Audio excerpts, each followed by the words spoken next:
Bonjour et bienvenue sur cette nouvelle vidéo. Certains d'entre vous le savent déjà, mais il y a de nombreux challenges de dessin liés au mois de l'année. En octobre, vous avez le Inktober, en mai, on dessine des sirènes, en juin des licornes et en février, on dessine des fées. Je viens tout juste de sortir de mon portrait végétal challenge, du coup je n'ai pas très envie de refaire une trentaine de dessins.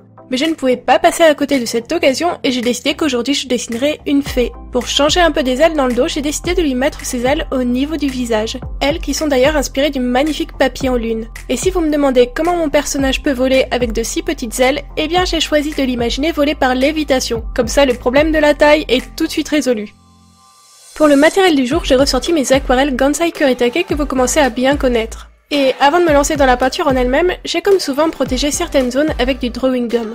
Aujourd'hui, j'essaye un tout nouveau papier. Il s'agit d'un bloc de papier aquarelle Canson, 100% coton, en grain satiné. J'adore mon papier habituel Arches, mais en format A4, il est un peu trop cher pour moi.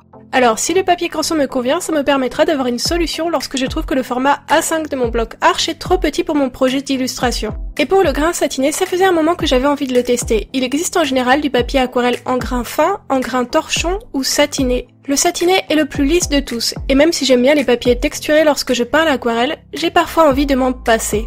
Pour en revenir à mon dessin, pour coller à mon inspiration de papier en lune, j'ai choisi de dessiner mon personnage dans une scène nocturne, avec beaucoup de bleu et d'argenté pour symboliser la nuit, la lune et les étoiles. Mais j'ai aussi choisi d'ajouter quelques touches de vert pour ne pas dénaturer le papier en lune.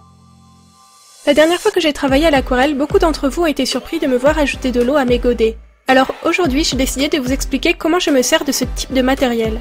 Je mets systématiquement un peu d'eau dans les godets que je vais utiliser.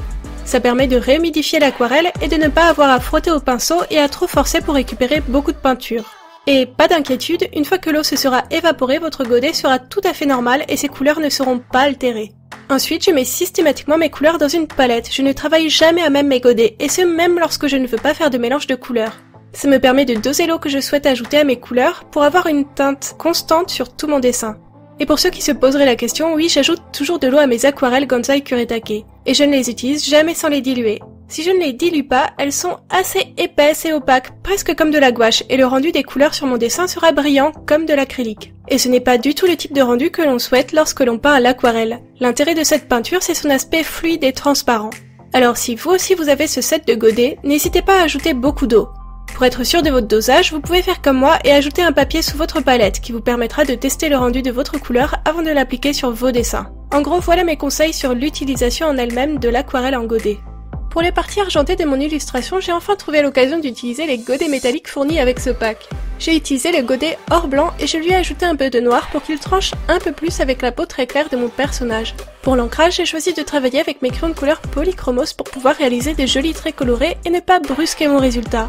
Même si pour les yeux, je préfère tout de même toujours utiliser des liners noirs, je trouve que ça met vraiment le regard en valeur. Et bien sûr, pour ajouter quelques derniers détails, j'ai aussi utilisé mon fidèle Posca blanc. D'ailleurs, j'espère que vous êtes contents d'avoir une vidéo aujourd'hui. Je vais essayer de publier 2 vidéos par semaine, le mercredi et le samedi, du moins tant que j'ai le temps de tenir ce rythme. Et maintenant que j'ai retiré le drawing gum et le ruban de masquage de cette illustration, je peux vous dire que je suis assez satisfaite de la qualité du papier Canson. Il y a de très légères déchirures par endroits, mais c'est à peine visible à l'œil nu. Alors on va dire que le test est réussi.